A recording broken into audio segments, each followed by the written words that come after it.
Welcome to episode 128, Spotlight Contingency Plan, where we explore how planning defines recoverable behavior when systems face disruption.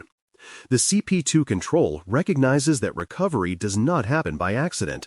It happens because teams have already mapped what matters, who acts, and how decisions unfold under stress. A contingency plan sets those expectations clearly before a crisis ever begins. It translates risk understanding into specific steps that preserve essential functions when technology or facilities fail. The value of this planning is not only in the document itself, but in the shared understanding it creates across leadership, operations, and partners.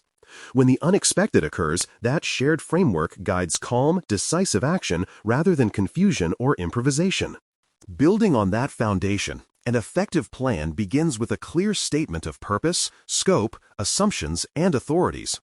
The purpose explains why the plan exists and what it protects, while scope defines which systems, locations, and functions it covers. Assumptions acknowledge what the plan depends on, such as network connectivity or vendor availability, so gaps can be identified early. Authorities specify who can declare an emergency, activate procedures, or approve deviations. For example, a data center outage plan might authorize the incident manager to initiate failover without waiting for executive approval. By making these boundaries explicit, organizations avoid hesitation when timing is critical, ensuring that responsibility and empowerment are aligned. From there, the plan identifies prioritized functions and the dependencies that support them. Not all systems are equal when time and resources are limited. Prioritization helps teams focus first on what sustains the organization's mission or safety. A simple map showing which business processes rely on specific servers, databases, and networks clarifies how failures cascade. For instance, restoring a payroll system might depend on both identity services and database access. Without that awareness, recovery could stall. Visualizing these relationships turns an abstract plan into a practical roadmap.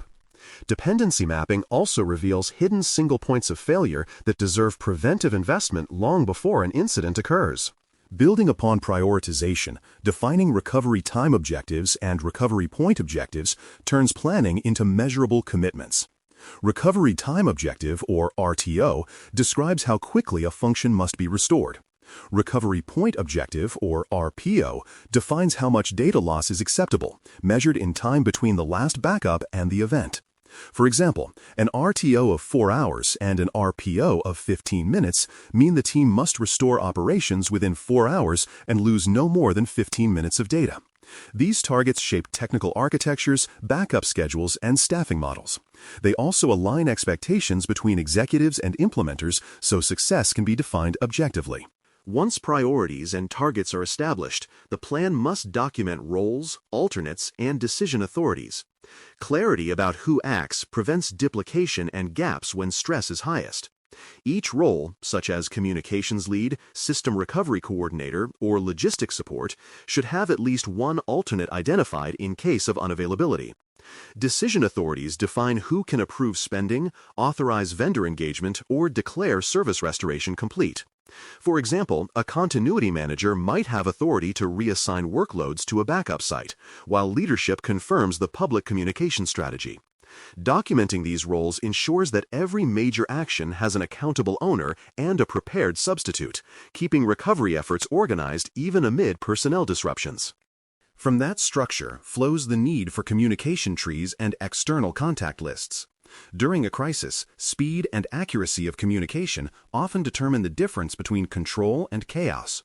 A communication tree outlines who notifies whom, in what order, using which channels. It may include phone numbers, chat channels, and out-of-band contact methods in case primary systems are unavailable. External contacts, such as emergency responders, cloud service providers, or regulators, should be listed with clear purpose and escalation conditions. For instance, a hospital might need to alert local authorities within specific timeframes if patient data is at risk. Practiced communication keeps stakeholders informed without overwhelming them with conflicting updates. Building further, a contingency plan must specify alternate sites and their required capacities.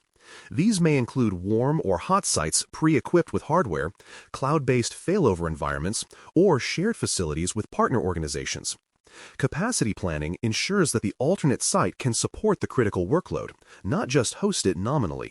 For example, a backup data center that lacks bandwidth to handle full user traffic would not meet operational needs. The plan should describe activation procedures, expected setup times, and verification steps once the site is live. Regular testing of these sites confirms they remain ready as systems evolve over time. Extending continuity further, the plan should define backup sources, integrity verification, and access controls. Backups are only useful if they exist, are valid, and can be retrieved when needed.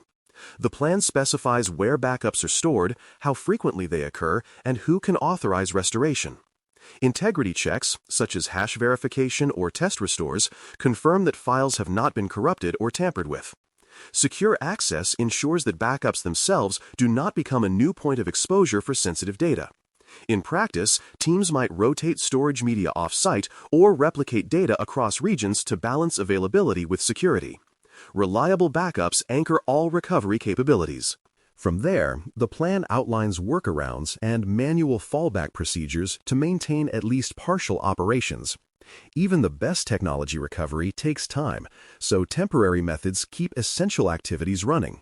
For example, if automated billing systems fail, staff might process limited transactions manually using pre-printed forms. These manual processes should be realistic, tested, and clearly documented. They provide breathing room during complex recoveries and maintain customer confidence when digital services are disrupted. By identifying which processes can shift temporarily to manual control, organizations build resilience beyond technology alone. Once the plan is active, maintenance becomes an ongoing discipline. Reviews, updates, and version control keep the document relevant as systems, staff, and threats change. A plan that sits untouched for years risks becoming a liability rather than a safeguard. Scheduled reviews, often semi-annual or annual, validate assumptions, refresh contact information, and align with new technologies. Version control tracks changes and approvals, ensuring that everyone references the latest edition. Treating maintenance as routine rather than reactive transforms the plan into a living asset that grows alongside the organization. Supporting this living nature, distribution lists and secure storage arrangements guarantee that the right people can access the plan when needed. Copies must be available both on-network and offline, ideally in encrypted form or protected binders for physical locations. Distribution lists identify who receives updates and how those updates are confirmed. Access control matters because the plan itself may contain sensitive infrastructure details. A well-structured storage scheme ensures that authorized personnel can retrieve it quickly, even if normal systems are unavailable. This preparation turns theoretical readiness into actual capability during an outage. Finally, every contingency plan must include acceptance, approval, and rehearsal commitments. Acceptance verifies that stakeholders agree the plan meets requirements. Approvals record leadership's endorsement and confirm readiness for implementation. Rehearsal commitments ensure that exercises, tabletop tests, or live simulations occur at defined intervals. Practicing the plan uncovers gaps in timing, resources, and communication that written reviews alone cannot reveal. Each rehearsal strengthens confidence and demonstrates to auditors that planning translates into action. Repetition turns response from theory into reflex, reducing hesitation when real crises arrive. In closing, a contingency plan is only valuable when it is both living and actionable. The CP-2 control frames recovery not as a single event, but as a continuous cycle of preparation, validation, and adaptation. When purpose, roles, dependencies, and communication paths are clear, teams respond with discipline instead of panic. Recovery then becomes an organized process rather than a desperate improvisation. By keeping plans current, rehearsed, and shared, organizations ensure that when the unexpected happens, resilience is not a hope, it is a practiced habit. Thanks for listening.